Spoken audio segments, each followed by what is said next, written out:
നമ്മളിനി പത്തനംതിട്ട പോക്സോ കേസിന്റെ വിവരങ്ങളിലേക്ക് വിശദാംശങ്ങളിലേക്ക് കടക്കുകയാണ്. പോക്സോ കേസിൽ 62 പേരുടെ പേര് വിവരങ്ങൾ പെൺകുട്ടി പറഞ്ഞു എന്നാണ് CWC ചെയർമാൻ അഡ്വക്കേറ്റ് രാജീവ് വ്യക്തമാക്കിയത്. വീടുമായി അടുപ്പമുള്ള ആളുകളാണ് ആദ്യം പീഡിപ്പിച്ചത്. കായിക താരമായ പെൺകുട്ടി പരിശീലകരാലും പീഡിപ്പിക്കപ്പെട്ടു.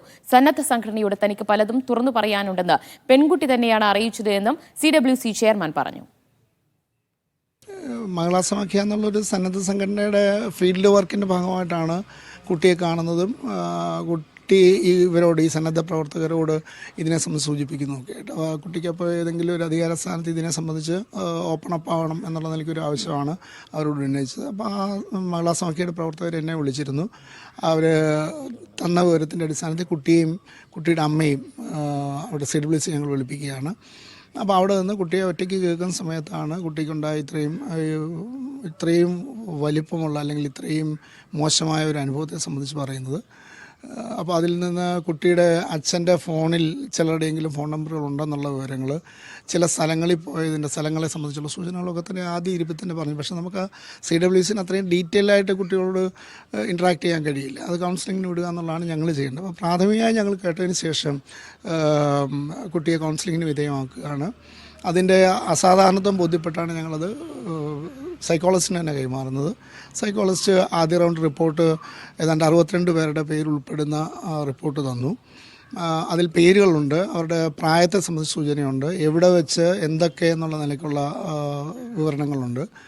പക്ഷേ അതിന് ശേഷം ഈ കുട്ടിയുടെ ഈ ഫോൺ നമ്പർ, ഫോണിലൂടെയുള്ള ഇൻട്രാക്ഷൻ സംബന്ധിച്ച് കുട്ടി പറഞ്ഞതിൻ്റെ അടിസ്ഥാനത്തിൽ ഞങ്ങൾ കുട്ടി അച്ഛൻ്റെ ഫോണിലൂടെയാണത് നടന്നിരിക്കുന്നത്. അപ്പോൾ അതുകൊണ്ട് തന്നെ അമ്മയോട് ആവശ്യപ്പെട്ട് അച്ഛൻ്റെ ഫോൺ എത്തിച്ചു കൊടുക്കുന്നു. ആ ഫോണിലൂടെ ഈ പ്രതികളായിട്ടുള്ള ആരോപണ വിധേയരായിട്ടുള്ള ആളുകളുടെ 40ഓളം പേരുടെ നമ്പറുകൾ കുട്ടി ഐഡൻറ്റിഫൈ ചെയ്തിട്ട് രണ്ടാമത് റിപ്പോർട്ട് കൂടി തന്നു.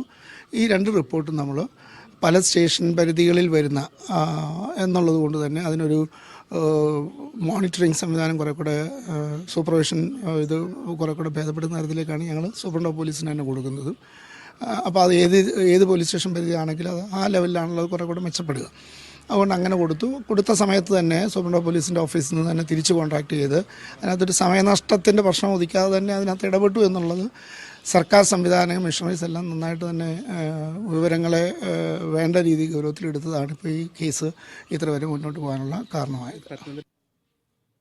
നന്ദുഷ വിവരങ്ങൾ നൽകും. നന്ദുഷ, CWC ചെയർമാന്റെ വാക്കുകളാണ് നമ്മളിപ്പോൾ കേട്ടത്. ഈ പെൺകുട്ടി പറഞ്ഞ കാര്യങ്ങൾ അതെങ്ങനെ ഒരു കേസിലേക്ക് എത്തി, ഇത്രയധികം പേരിലേക്ക് അന്വേഷണം നീളുന്ന തരത്തിലേക്ക് എങ്ങനെ എത്തി എന്നാണ് അദ്ദേഹം പറഞ്ഞത്?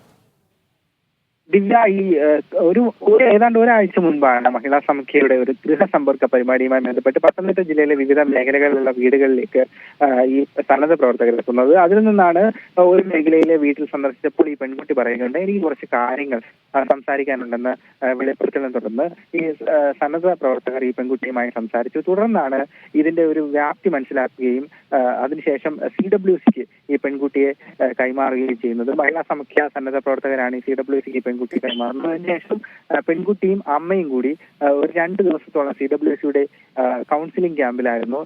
മനഃശാസ്ത്രജ്ഞർ ഉൾപ്പെടെയുള്ളവർ ഈ പെൺകുട്ടിയുമായി സംസാരിച്ചു. അതിൽ നിന്നാണ് 60ലധികം പേരുടെ വിവരങ്ങൾ, 62ഓളം ആളുകളുടെ വിവരങ്ങൾ ഈ പെൺകുട്ടി സൈക്കോളജിസ്റ്റിന് കൈമാറുന്നത്. പിന്നീട് അത് ഒരു റിപ്പോർട്ടാക്കി CWCക്ക് തന്നെ സൈക്കോളജിസ്റ്റ് കൈമാറുകയുണ്ടായി.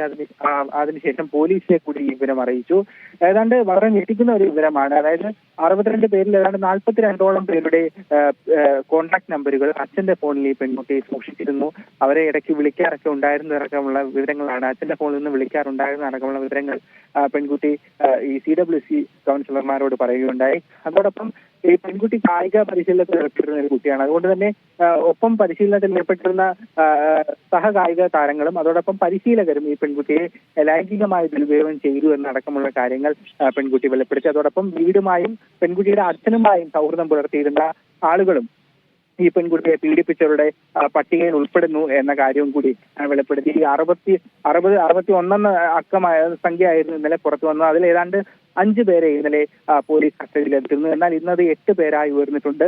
ഇന്ന് തന്നെ ബാക്കിയുള്ളവരെ കൂടി, അതായത് ഇവരുടെയൊക്കെ ലൊക്കേഷൻ കൂടി മനസ്സിലാക്കേണ്ടതായിട്ടുണ്ട്. ഈ 60 പ്രതികൾ വലിയൊരു സംഖ്യ ആയതുകൊണ്ട് തന്നെ ഇവരൊക്കെ എവിടെയാണുള്ളതെന്ന ലൊക്കേഷനൊക്കെ മനസ്സിലാക്കേണ്ടതായിട്ടുണ്ട്. അതിനാൽ തന്നെ ഈ ലൊക്കേറ്റ് ചെയ്ത എല്ലാവരെയും ഇന്ന് തന്നെ പിടിയിലെടുക്കാനാണ് പോലീസിന്റെ നീക്കം. അതോടൊപ്പം പത്തനംതിട്ട ജില്ലയിലെ കോന്നി, റാന്നി, പത്തനംതിട്ട പോലീസ് സ്റ്റേഷനുകൾ, അതോടൊപ്പം തിരുവനന്തപുരം ജില്ലയിലെ ചില പോലീസ് സ്റ്റേഷനുകളിലും ഇത്തരത്തിൽ കേസ് രജിസ്റ്റർ ചെയ്തിട്ടുണ്ട് എന്നാണ് ഇപ്പോൾ പോലീസ് പുറത്തുവിടുന്ന വിവരം. അതുതന്നെയാണ് CWC ചെയർമാൻ നമ്മളോട് വെളിപ്പെടുത്തിയത്.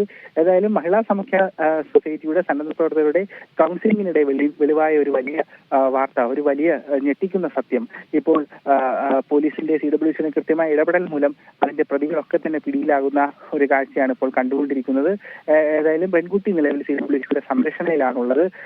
പെൺകുട്ടിക്ക് ആവശ്യമായ അതിന്റെ തുടർ വിദ്യാഭ്യാസവും അതോടൊപ്പം തന്നെ കൗൺസിലിംഗ്, ബാക്കിയുള്ള കൗൺസിലിംഗ് നടപടികളും ഒക്കെ തന്നെ പൂർത്തിയാക്കാനായി CWCയുടെ സംരക്ഷണയിൽ തന്നെയാണ് പെൺകുട്ടി ഇപ്പോൾ ഉള്ളതെന്നാണ് മനസ്സിലാക്കുന്നത്. ദിവ്യ.